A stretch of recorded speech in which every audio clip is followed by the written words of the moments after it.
सदक़ल्लाहुल अज़ीम व क़ाल नबी सल्लल्लाहु अलैहि वसल्लम तअव्वज़ू बिल्लाहि मिन जहदिल बला व दरकिश शक़ा व सूइल क़दा व समामतिल आदा औ कमा क़ाल नबी सल्लल्लाहु अलैहि वसल्लम। बिरादरान वक़ार, अस्सलामु अलैकुम व रहमतुल्लाहि व बरकातुहू। अल्लाह की तौफीक से आज हम सब रमज़ान करीम की इन हसीन सातों में दरसे बुखारी शरीफ की इस नशिस्त में हाजिर हैं। आज का हमारा सबक है दुश्मनों के हंसने से अल्लाह की पनाह। सबसे पहले देखना है कि दुश्मन किसे कहते हैं।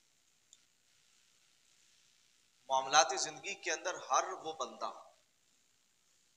जो हमारी खुशी पर खुश होने की बजाय दुख करे, हमारी तकलीफ और हमारे नुकसान पर अफसुर्दा होने और परेशान होने की बजाय खुशी का इजहार करे, वो शख्स इंसान का दुश्मन कहलाता है। दुश्मनी के असबाब क्या होते हैं? दुश्मनी के बहुत सारे असबाब हैं। सबसे पहले तो इंसान का दूसरे इंसान से दीन मुख्तलिफ होना, यह भी दुश्मनी का सबब बनता है। किसी मंजिल और मकसूद के अंदर हसद का पैदा हो जाना, एक ही चीज को हासिल करने के लिए जब दो लोग आपस में झगड़ते हैं तो उनमें दुश्मनी पैदा हो जाती है। जब बंदे में हसद आ जाए तो दुश्मनी पैदा हो जाती है। बेजा लालच पैदा हो जाए तो दुश्मनी आ जाती है। और इसी तरह जब बंदा दीन से दूरी इख्तियार कर ले और दुनिया की मोहब्बत में मुस्तगरक हो जाए तो दुश्मनियां बढ़ जाती हैं। और बसा औक़ात दुनिया के अंदर शोहरत भी आपकी दुश्मनी का जरिया बन जाती है। तो बहरहाल दुश्मनी के बहुत सारे जराए हैं। फिर देखना यह है कि दुश्मनी की किस्में कितनी हैं। दुश्मनियां दो तरह की होती हैं। एक है हकीकी दुश्मनी और दूसरी है आर्जी दुश्मनी। हकीकी दुश्मनी वो है जिसको कुरान मजीद, बुरहान रशीद ने हमारा दुश्मन करार दिया। वो हमारा हकीकी दुश्मन है, वो हमारा कभी भी दोस्त नहीं हो सकता। जिस तरह के खल्क़े कायनात में ईमान वालों को यह हुक्म इरशाद फरमाया, या अय्युहल्लज़ीना आमनू ला तत्तखिज़ू अदुव्वी व अदुव्वकुम औलिया। ऐ ईमान वालो, तुम उन लोगों को दोस्त ना बनाओ जो हमारे भी दुश्मन हैं और तुम्हारे भी दुश्मन हैं। इसलिए कि जो अल्लाह का दुश्मन है, अल्लाह के नबी का दुश्मन है, वो बज़ाहिर सोने का भी बन के आ जाए तो वो कभी भी हमारा दोस्त नहीं हो सकता। वो हमारा दुश्मन है। अब वो कौन लोग हैं जो अल्लाह के दुश्मन हैं और अल्लाह के नबी के दुश्मन हैं और ईमान वालों के दुश्मन हैं? कुरान मजीद, बुरहान रशीद मुतअद्दिद मकामात पर उनका इजहार करता है और वो बड़े तीन लोग हैं। सबसे पहला जो इंसान का दुश्मन है वो शैतान है। इन्न शैताना लिल इंसानी अदुव्वुम मुबीन।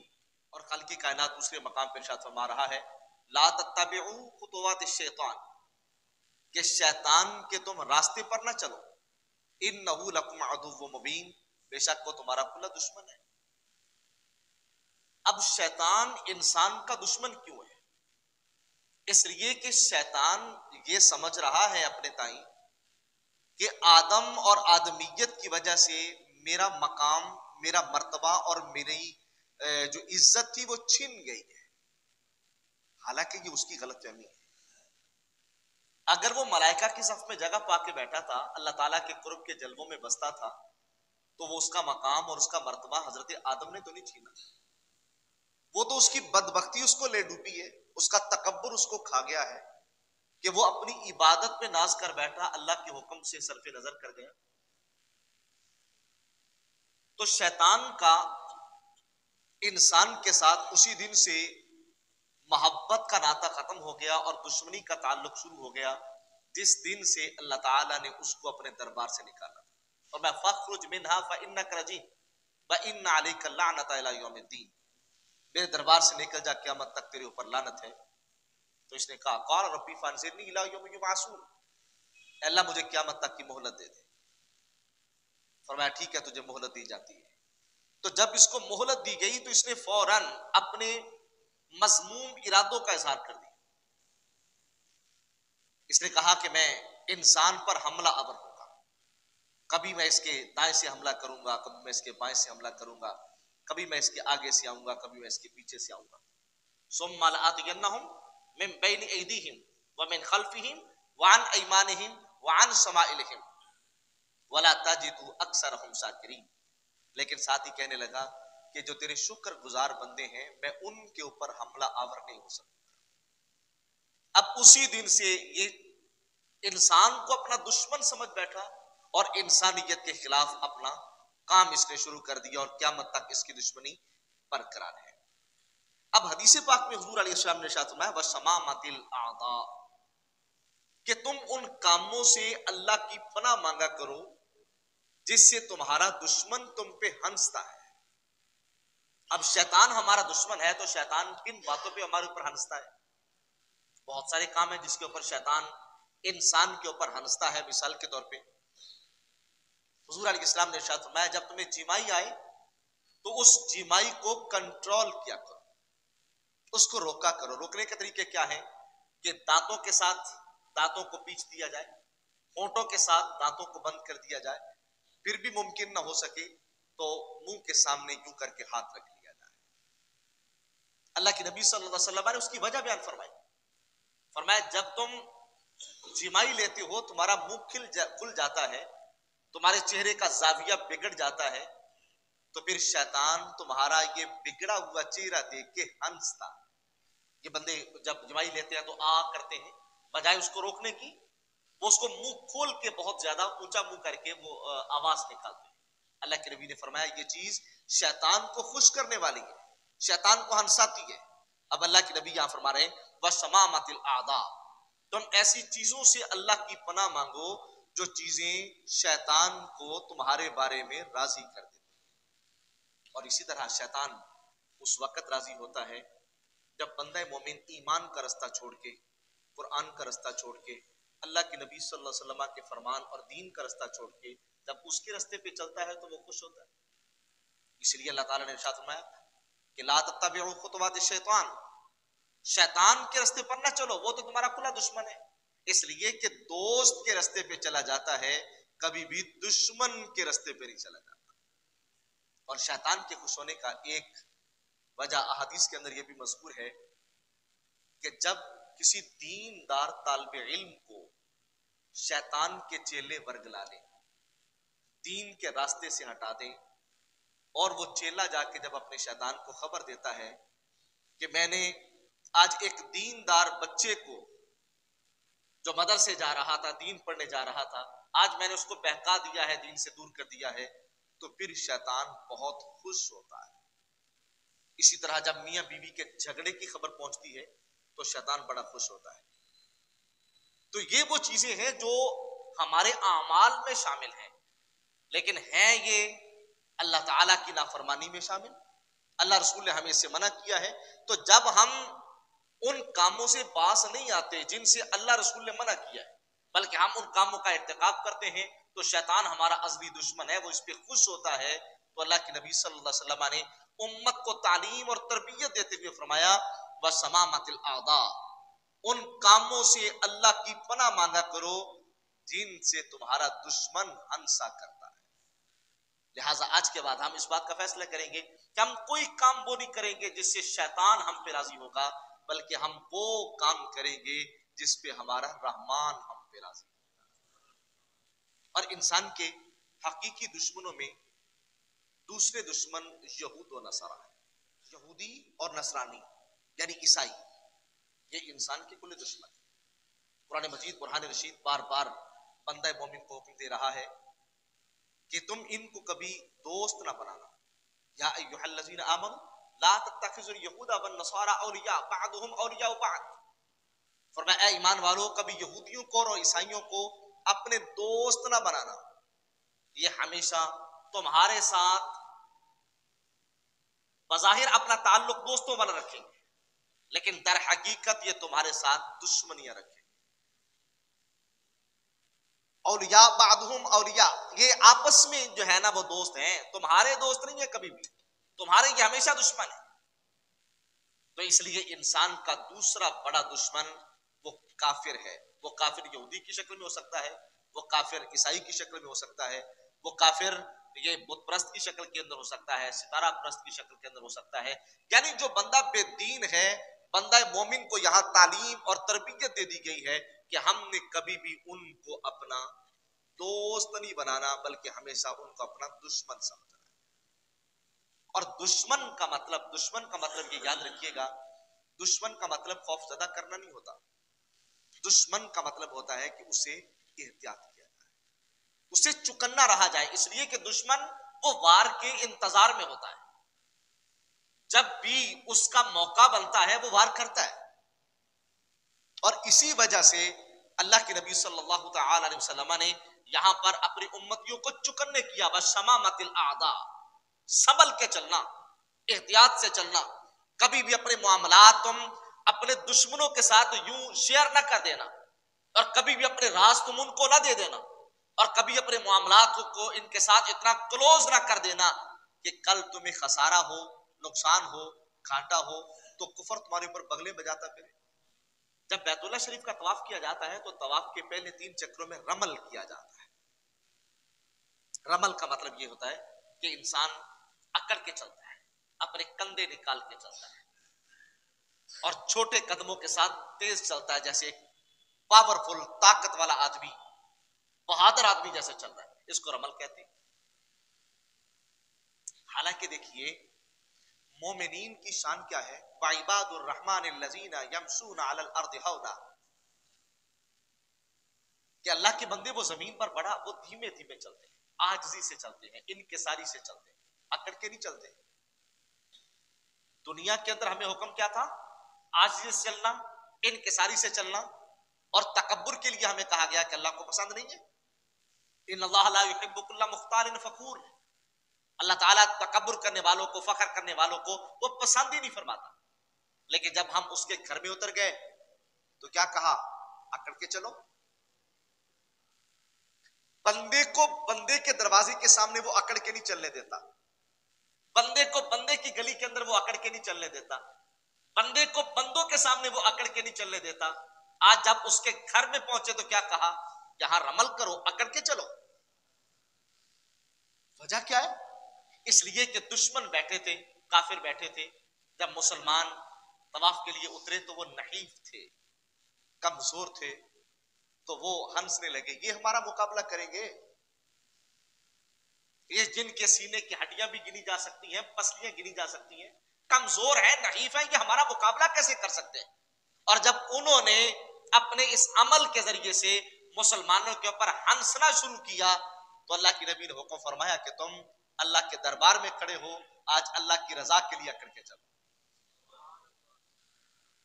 अल्लाह की रजा के लिए अकड़ के चलो। इसलिए कि मुतकब्बिर के सामने तकब्बुर से पेश आना ये तकब्बुर नहीं है, ये आजिज़ी है। अगर तुम्हारी आजिज़ी की वजह से मुतकब्बिर और बड़ा मुतकब्बिर हो जाए फिर तो तुम मुतकब्बिर शख्स की सपोर्ट कर रहे हो।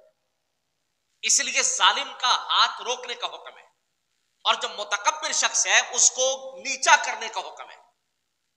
और क्या कहा, फरमाया अब तुम अकड़ के चलो ताकि ये जो हंस रहे हैं ना, इनका हंसना तुम्हारे ऊपर आज खत्म हो जाए, ताकि इनको पता चल जाए कि बज़ाहिर नहीफ है तो ये फिट हो क्या है, अगर ये कमजोर है तो ये ताकतवर हो क्या है।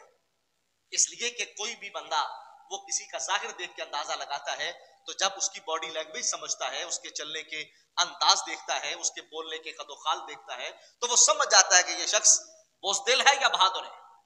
अल्लाह के नबी सल्लल्लाहु अलैहि वसल्लम ने तवाफ के अंदर रमल का हुक्म देके फरमाया, बस समामतिल आदा, कि तुम अपने इस अमल के अंदर भी इस हदीस पाक का इतलाक करो कि तुम अपने दुश्मन के सामने कमजोर खुद को साबित नहीं कर रहे, बल्कि दुश्मन के सामने भी तुम अपने आप को ताकतवर साबित कर रहे हो। और देखिए अल्लाह ताला भी इत्माम करता है कि बंदा मोमिन का कभी भी दुश्मन के सामने इसकी बेइज्जती ना हो। आप गज़वा बदर को देख लीजिए, गज़वा उहद को देख लीजिए, जितने भी गज़ावात हैं, फतह मक्का ही को देख लीजिए। बज़ाहिर मुसलमानों की कितनी कमजोरियां थी, लेकिन अल्लाह ताला ने उनकी नुसरत के लिए, उनकी मदद के लिए फरिश्ते भेजे। क्यों भेजे? ताकि दुश्मन मेरे नबी के गुलामों पे हंसे ना, दुश्मन ना हंसे। ये अल्लाह ताला अपनी रहमत के फरिश्ते भेज के मुसलमानों की नुसरत और मुसलमानों की मदद करवाए। और मुसलमानों को हुक्म क्या था कि बस तुमने अल्लाह की वहदानियत पे डटे रहना। इन्नल लज़ीना क़ालू रब्बुनल्लाह सुम्मा इस्तक़ामू ततनज़्ज़लु अलैहिमुल मलाइका अल्ला तख़ाफू वला तहज़नू व अबशिरू बिल जन्नति लती कुंतुम तुअदून। फरमाया अगर वो लोग जिन्होंने कहा था हमारा रब अल्लाह है, वो इस पर डट जाने वाले हैं, कायम रहने वाले हैं, फरमाया फिर अल्लाह ताला उनकी नुसरत के लिए, उनकी मदद के लिए फरिश्ते नाज़िल कर देता है। तो दुश्मन की हंसने से हम कैसे बच सकते हैं? यहूद और नासारा से बचने का तरीका यह है कि हम अपने मामलाते जिंदगी के अंदर, अपने कामकाज के अंदर, अपने रहन सहन के अंदर, तहजीब और तमद्दुन के अंदर हम उनकी मुखालिफत करें। देखिए जब एक मुसलमान अल्लाह के नबी की सुन्नत के मुताबिक दाढ़ी शरीफ रखेगा, जुल्फ़े अंबरी की निस्बत के साथ वो अपनी जुल्फों को सजा के रखेगा, इमामुल अंबिया के तरीके पे चलता हुआ वो इमामा शरीफ पहनेगा, 5 वक्त की नमाज आके बाद जमात अदा करेगा, हलाल खाएगा, हलाल बोलेगा, हलाल देखेगा, हलाल सुनेगा, तो क्या ख्याल है दुश्मन खुश होगा या रंजीदा होगा? ऐसे मामले के अंदर वो दुश्मन के हौसले पस्त होंगे। क्यों? कि हम अल्लाह के नबी के तरीके की तरफ आ रहे हैं। लेकिन मुसलमान जैसे जैसे अल्लाह के नबी का तरीका छोड़ के कुफर के तरीके की तरफ जाएगा, उनकी तहजीब व तमद्दुन, उनकी सकाफत, उनकी तालीमात, उनका रहन सहन उसको लाइक करेगा, उसको पसंद करेगा, तो फिर क्या होगा कि कुफर के हौसले बुलंद हो जाएंगे। आज देख लीजिए अभी 2 दिन पहले की बात, मस्जिद अक्सा के अंदर जिस तरह रमजान करीम के अंदर उन जालिमों ने मुसलमानों के ऊपर वो जुल्म और सितम ढाया, इसे क्या हुआ? मुसलमानों का कोई रिएक्शन नहीं है, मुसलमान खामोश तमाशाई है, और वो जुल्म और बर्बरियत बर्दाश्त करने वाले मुसलमान अपनी जगह पे खड़े हैं, कायम है। अल्लाह उनको इस्तिकामत भी दे और फतह भी दे। लेकिन मुझे बताइए मुसलमानों के इस खामोशी की वजह से यहूदो नसारा के हौसले पस्त हुए होंगे या हौसले बुलंद हुए होंगे? उनके तो हौसले बुलंद हुए होंगे ना। तो इसलिए मुसलमान को हक क्या है? मुसलमान के फराइज मनसबी में यह बात शामिल है, और मुसलमान के ईमान का तकाजा है यह बात, बस शमामतुल आदा, वो हमेशा वो काम करे जिसके साथ काफिर का कद छोटा हो जाए, जिसके साथ काफिर का हौसला छोटा हो जाए, जिसके साथ काफिर खुश न हो बल्कि काफिर रंजीदा हो के पीछे हट जाए। अब यहां तक अल्लाह के नबी ने फरमाया जब तुम खाना खाने लगो तो अपने हाथ धो लिया करो ताकि यहूदियों की मुखालिफत हो जाए। फरमाया अकेली टोपी ना पहना करो, इमामा शरीफ पहना करो ताकि आले किताब की मुखालिफत हो जाए। यानी छोटे छोटे काम जिनको हम बज़ाहिर कोई काम नहीं समझते, अल्लाह के नबी ने उनका भी एहतिमाम फरमाया, खुद अपने असहाब को उनका पाबंद किया और अपनी उम्मत को तालीम इरशाद फरमाई कि वो काम करो जिन कामों की वजह से दुश्मन के हौसले पस्त होते हैं, और वो काम कभी ना करो जिनकी वजह से तुम्हारा दुश्मन खुद को मजबूत समझे। वो काम कभी ना करो जिनकी वजह से तुम्हारा दुश्मन अपने आप को मुस्तहकम साबित करे। और हुजूर अनवर सल्लल्लाहु अलैहि वसल्लम का दीन इस्लाम हमें हमारे एक तीसरे दुश्मन की भी खबर देता है, और वो तीसरा दुश्मन कौन है? मुनाफिक, जो बज़ाहिर मुसलमानों का लिबादा ओढ़ के मुसलमानों के साथ में बैठे। अल्लाह करीम उनकी आदत बयान करता है, युखादिऊन अल्लाह वल्लज़ीना आमनू वमा यखदऊना इल्ला अनफुसहुम वमा यशऊरून। फरमाया वो मुनाफिक लोग अल्लाह को धोखा देने की कोशिश करते हैं और वो मोमिनों को धोखा देते हैं। ये अलग हकीकत है, फरमा दिया कि वो ना अल्लाह को धोखा देते हैं ना मोमिनों को धोखा देते हैं, वो खुद ही को धोखा देते हैं। दुश्मन हमेशा धोखा देता है, जो धोखाबाज है वो हमारा दोस्त नहीं है, वो हमारा दुश्मन है।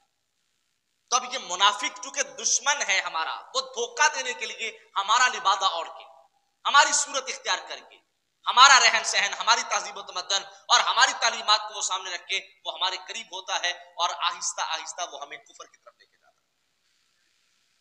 तो जो फासिक आदमी है, मुनाफिक आदमी है, उससे भी मुसलमानों को बचने का हुक्म है, इसलिए कि वो अपने फिसक की तरफ और अपने निफाक की तरफ, अपने कुफर की तरफ आहिस्ता आहिस्ता बंदे को लेके जाता है। रसूलुल्लाह सल्लल्लाहु तआला अलैहि वसल्लम की शरीयत मुतहरा अगर पढ़ी जाए तो इस्लाम के उसूल बड़े हसीन हैं, बड़े खूबसूरत हैं। जहां पर कुरान मजीद, कुरान रशीद ने और अहादीस तैयबा ने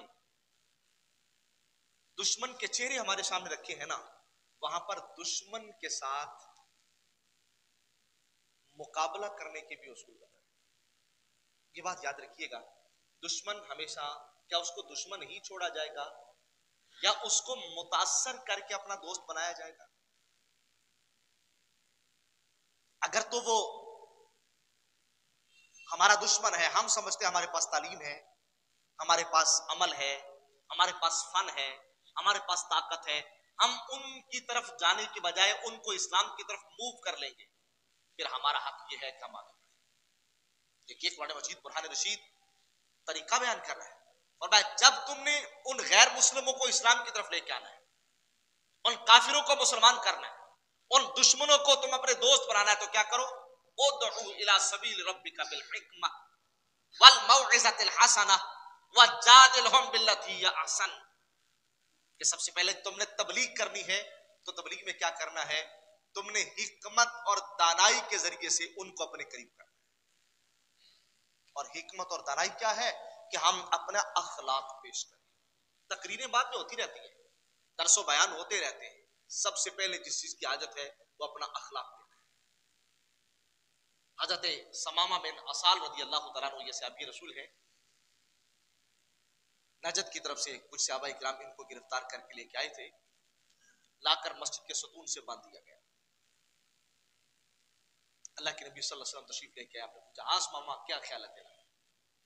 तो क्या कहने लगा? अगर तुम मुझे कत्ल करो तो एक खूनखार को कत्ल करोगे, अगर मेरे ऊपर रहम कर दो, छोड़ दोगे तो मैं एहसानमंद रहूंगा। पैसों की बात करते हो तो मांगो, कितने मांगते हो मैं दे देता हूं। मेरे आका तशरीफ ले गए। दूसरे दिन हुजूर तशरीफ ले आए तो पिल्लर के साथ बंधा हुआ था और मैं सुना, क्या ख्याल है मामा? वही बातें की कल वाली, कत्ल करो तो तुम राइट पर, तुम्हारा हक है, एक कातिल खूनखार बंदे का कत्ल करोगे, माफ कर दोगे तो मैं एहसानमंद रहूंगा, पैसों की बात करते हो तो मैं मंगवा लेता हूं। मेरे आका तीसरे दिन तशरीफ लेके आए, पूछा क्या ख्याल है? वही बातें की तो हुजूर ने फरमाया, सुमामा को छोड़ दो, सुमामा को छोड़ दो। देखिए, जो नजर उठा के हुजूर के चेहरे की तरफ नहीं देखता, कहा गया था देख जरा नजर उठा के, कहने लगा मैंने बड़े बड़े हसीन देखे। कहा चल मुझे नहीं देखना, ये मस्जिद को देख ले। कहा मैंने बड़े बड़े महल देखे, मस्जिद देखने की मुझे आदत है। देखिए कैसा दुश्मन था, दरवाजे पे बंधा है, मुतकब्बिराना मिजाज में बात करता है और कलाम करते हुए वो फखर का इजहार कर रहा है। लेकिन क्या हुआ? मेरे आका ने तीसरे दिन भी जब देखा अपनी बात पे डटा हुआ है, तो मेरे आका ने फरमाया इसको खोल दो, छोड़ दो। जब सुमामा को छोड़ा ना, तो सरकार की तरफ नजर उठा के भी नहीं देखा, नजर झुकाई है, मस्जिद से जल्दी से भाग के निकल गया बाहर। काफी दूर गया तो एक जगह पे पानी खड़ा था, वहां पर जाकर इसने गुस्ल किया या वुजू किया, पलट के बारगाह नबवी में आ गया और आकर अर्ज गुजार होता है, हुजूर मुझे कलमा पढ़ाइए। और मैं क्या हुआ? 3 दिन तो मैं पूछता रहा, आज तुझे वापस किस चीज ने किया है, क्यों पलट के आया है? तो सुमामा बिन असाल का जवाब सुनिएगा। कहा आज से पहले आपका चेहरा मुझे कायनात के सारे इंसानों से, उनके चेहरों से नापसंदीदा चेहरा लगता था, लेकिन आज के बाद, बल्कि आज से का मुझे कायनात के इंसानों से सबसे अच्छा चेहरा आपका चेहरा।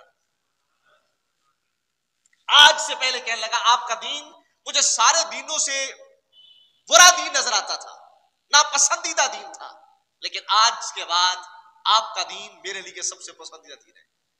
और कहने लगा आज से पहले तेरा शहर मुझे सारे शहरों से नापसंद था, लेकिन आज से तेरा शहर मेरा सबसे पसंदीदा शहर। मेरे आका ने पूछा तूने देखा क्या है? कहा और तो मैंने कुछ नहीं देखा, बस मैंने मोहम्मद मुस्तफा का अखलाक देखा है। क्यों? खालिक की कायनात ने फरमाया इन्नका लअला खुलुकिन अज़ीम, ए महबूब हमने आपको खुल्के असीम पर फाइज कर दिया। तो इस्लाम कहता है उदउ इला सबील रब्बिका बिल हिकमा, हिकमत के जरिए से उनको अपने करीब किया जाए। वल मौइज़तिल हसना, दुश्मन को हमेशा दुश्मन न रखा जाए, बल्कि तुम्हारे इल्म वाले लोग, तुम्हारे ज़ुहद तकवा वाले लोग, साहिबान तरीकत, साहिबान शरीयत, नजर फिक्र वाले बंदे, वो क्या करें?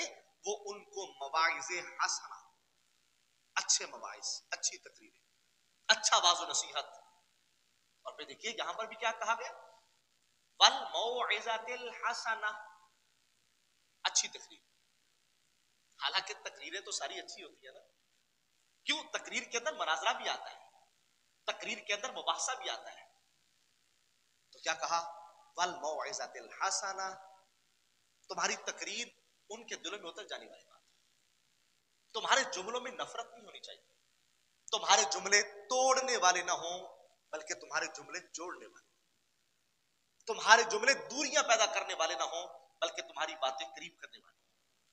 कि तुम कुरान और हदीस के पैराए के साथ अपनी गुफ्तगू को ऐसे बढ़ाओ कि वो सोचने पे मजबूर हो जाए कि ये बंदा वाकया ही मेरा दुश्मन नहीं है, मैं इसको दुश्मन समझता रहा, दरअसल तो मेरा असल दोस्त है ही। अजीज याद रखिएगा, जब तक इंसान इस बात की तरफ अमली कोशिश नहीं करता, उस वक्त तक वो कामयाब नहीं होता। और फिर क्या कहा? अगर हिकमत से भी बात ना बने, मवाइज़ हासना से भी बिल्ली ना बने, तो क्या करो? वजादिलहुम बिल्लती हिया अहसन, उनके साथ झगड़ा करो, लड़ाई करो, जिहाद करो, वो भी अहसन, जिहाद भी अहसन। हालांकि लड़ाई तो आसान नहीं होती ना। हमारे यहाँ क्या होता है, जब लड़ाई शुरू होती है हमारी तो इब्तिदाई गाली गलौज से होती है। लड़ाई क्या आगाज ही तानो तशनी से होता है, लड़ाई का आगाज ही नफरतों से होता है। क्या कहा?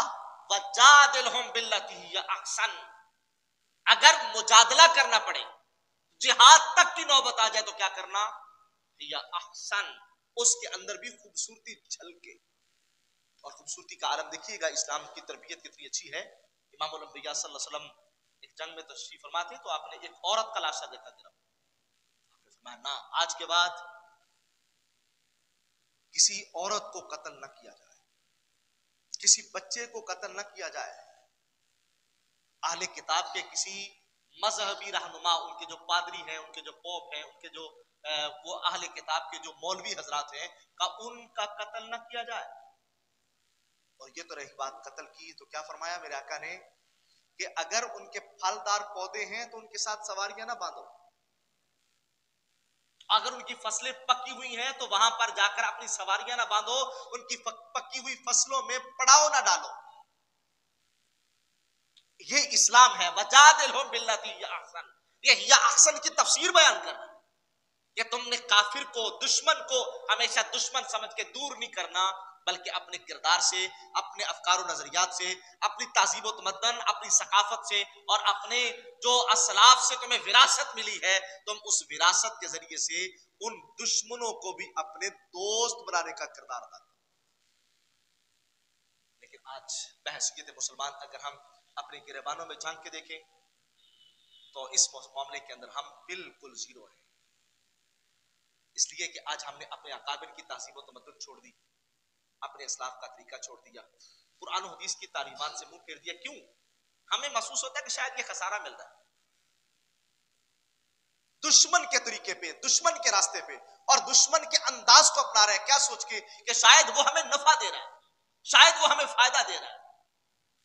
हुजूर, इससे बढ़कर उम्मत की तबाही कब होगी कि आज सोशल मीडिया के जरिए से अगर हमारी बेटियां वो फेसबुक को, वो टिकटॉक और फला फला जो भी इनके वो सिलसिले हैं, क्या वो अपने बदन की नमाज नहीं कर रहे?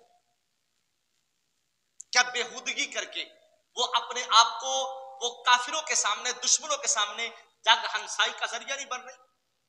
क्या सोच के कि सिर्फ मुझे कुछ मिल जाएगा, बस झूठी शोहरत के लिए हम सब कुछ किए जा रहे हैं।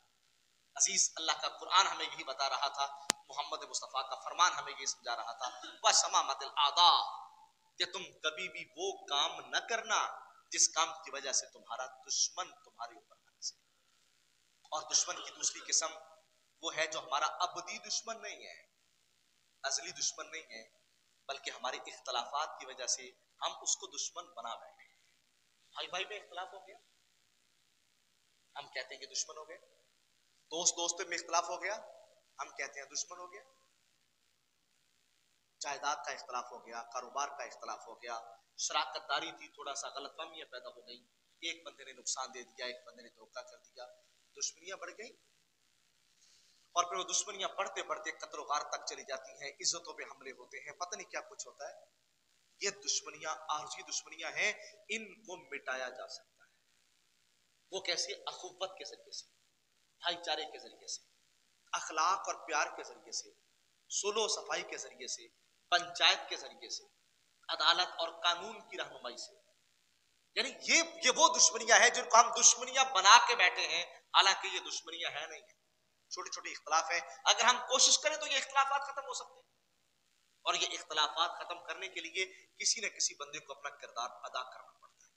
और इस किरदार को जब तक हम नहीं अदा करते, उस वक्त तक हमारा मुआशरा जुल्म, सितम, नफरत, दुश्मनी की आग में जलता है। अगर हमारी किसी के साथ दुश्मनी है तो हम उसको अल्लाह की रजा के लिए माफ करें और एलानिया माफ करें, ताकि पता चल जाए कि इस बंदे ने किसी लालच में आके, किसी मफाद में आके माफ नहीं किया, बल्कि माफ भी किया है तो अल्लाह की रजा के लिए। तो हम दुनिया के अंदर रहते हुए जो दुश्मन है ना, हम उनके सामने अपने राजों को महदूद रखें, अपनी इज्जत को अपने दुश्मनों से बचा के रखें, अपने माल को उनके हाथों से बचा के रखें, अपने सीक्रेट को अपने हाथ के अंदर रखें, अपने कंट्रोल में रखें, ताकि दुश्मन कल हमारे ऊपर हंसे ना। अल्लाह